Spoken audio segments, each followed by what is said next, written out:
भक्तों, जय श्रीमन नारायण, जय श्री कृष्णा। भक्तजनों, आज हम बात करने जा रहे हैं कार्तिक मास कथा अध्याय 10 एवं 11 की। इस अध्याय में आपको शिव जी के क्रोध से उत्पन्न बालक की चर्चा और तुलसी के जन्म कैसे हुआ इत्यादि जानकारी मिलेगी। तो भक्तों, पूरी कथा को प्रेम पूर्वक सुनना और यदि वीडियो अच्छी लगे तो लाइक शेयर सब्सक्राइब करना नहीं भूलना। आइए भक्तों, शुरू करते हैं।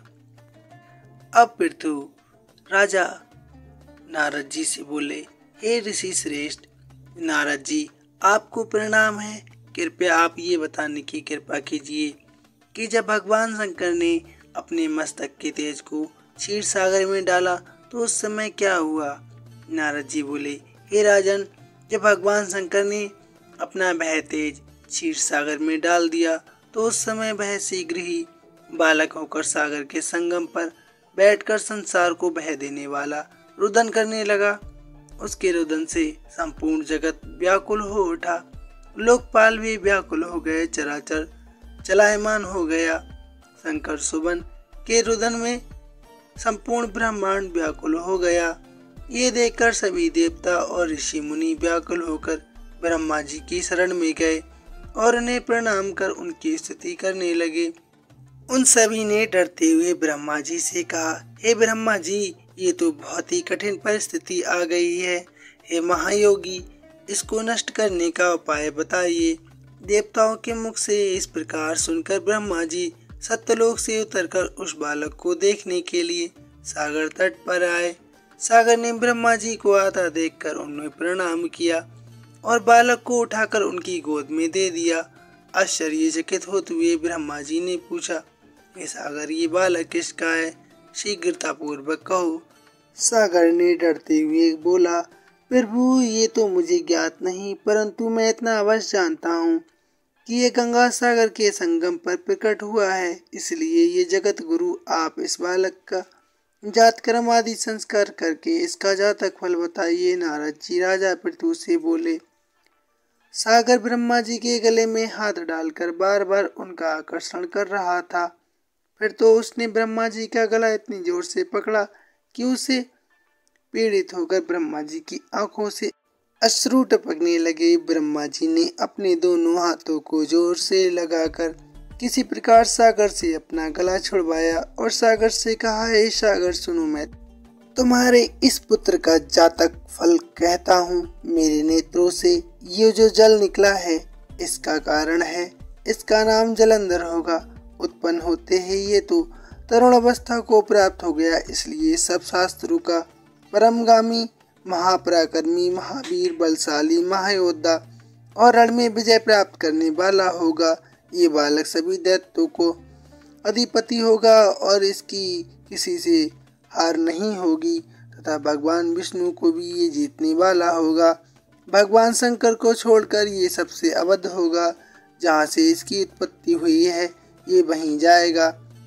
इसकी पत्नी बड़ी पवित्र, सौभाग्यशाली, सुंदर और मधुर वचनों वाली होगी।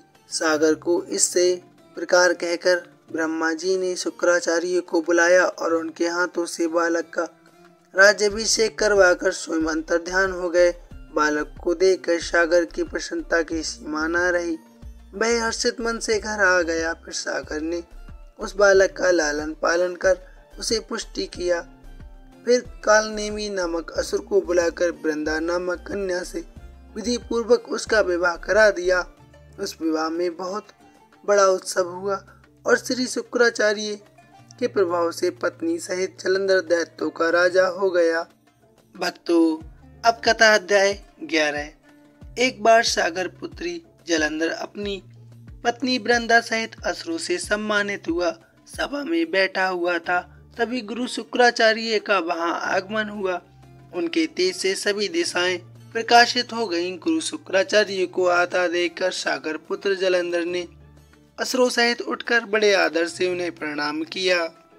गुरु शुक्राचार्य ने जब ये सब देखा तो उन्हें आशीर्वाद दिया। फिर जलंधर ने उन्हें एक दिव्यासन पर बैठकर स्वयं भी आसन ग्रहण किया और सागर पुत्र जलंधर ने उनसे हाथ जोड़कर पूछा, हे गुरुजी, आप हमें ये बताने की कृपा करें कि राहु का सिर किसने काटा था। इस पर दैत्य गुरु शुक्राचार्य ने विरोचन पुत्र हिरण्यकश्यपु और उसके धर्मात्मा पौत्र का परिचय देकर देवताओं और असुरों द्वारा समुद्र मंथन की कथा संक्षेप में सुनाते हुए बताया कि जब समुद्र से अमृत निकला तो उस समय देव रूप बनकर राहु भी पीने बैठ गया। इस पर इंद्र के पक्षपाती भगवान विष्णु ने राहु का सिर काट दिया।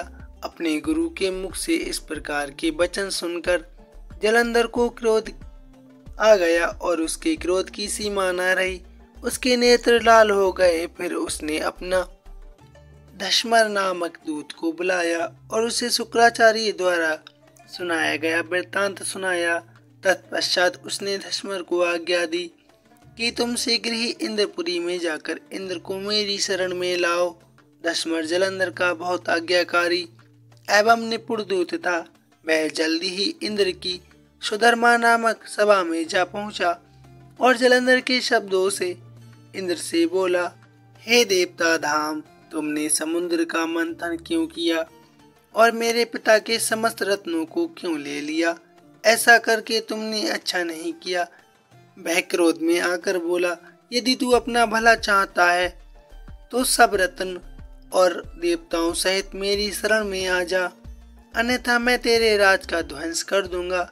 इसमें कुछ भी मिथ्या नहीं है।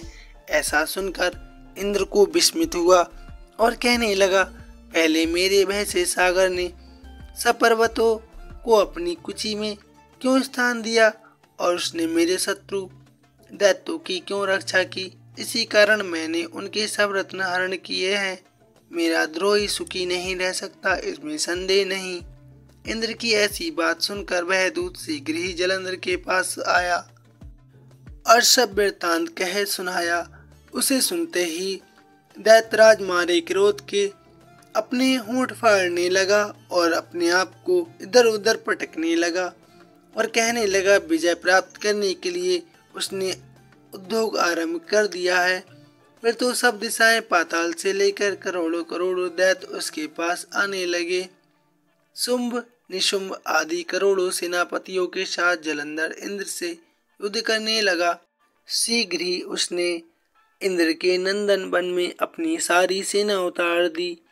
वीरों की शंख ध्वनि और गर्जना से इंद्रपुरी गूंज उठी। अमरावती छोड़ देवता उससे युद्ध करने चले। भयानक मार काट हुई। असुरों के गुरु आचार्य शुक्र अपनी मृत संजीवनी विद्या से और देवगुरु बृहस्पति द्रोणागिरी से औषधि लाकर जिलाते रहे। इस पर जलंधर ने क्रोध में आकर कहा कि मेरे हाथ से मरे हुए देवता जी कैसे जाते हैं? जिलाने वाली विद्या तो आपके पास है। इस पर शुक्राचार्य ने देवगुरु द्वारा द्रोणाचार्य से औषधि लाकर देवताओं को जिलाने की बात कह दी। ये सुनकर जलंधर और भी गुस्से में आ गया। फिर शुक्राचार्य ने कहा, यदि शक्ति हो तो द्रोणागिरी को उखाड़कर समुद्र में फेंक दो, तब मेरे कथन की सत्यता प्रमाणित हो जाएगी। इस पर जलंधर कुपित होकर जल्दी ही द्रोणागिरी पर्वत के पास पहुंचा और अपनी भुजाओं से पकड़कर द्रोणागिरी पर्वत को उखाड़कर समुद्र में फेंक दिया। ये तो भगवान शंकर का तेज था, इसमें जलंधर की कोई विचित्रता नहीं थी। तत्पश्चात ये सागर पुत्र युद्ध भूमि में आकर बड़े तीव्र गति से देवताओं का संहार करने लगा। जब द्रोणाचार्य श्री औषधि लेने गए तो द्रोणाचल वहां था ही नहीं और उसे ना देखकर वह भयभीत हो गए और देवताओं के पास आए और कहा कि युद्ध बंद कर दो, जलंधर को अब नहीं जीत सकोगे। पहले इंद्र ने शिव जी का अपमान किया था। इस बात को सुनकर सभी देवता युद्ध में विजय की आशा छोड़कर इधर उधर भागने लगे। सिंधु सुत निर्भय हो अमरावती में घुस गया। इंद्र आदि सब देवताओं ने गुफाओं में शरण ली। इत्कथम आपूर्णम। भक्तों, ये दोनों कथन अर्थात अध्याय पूर्ण हुए। अगला अध्याय शीघ्र ही आपको इस चैनल पर प्राप्त होगा। प्रेम से बोलिए भक्तों, जय भोलेनाथ।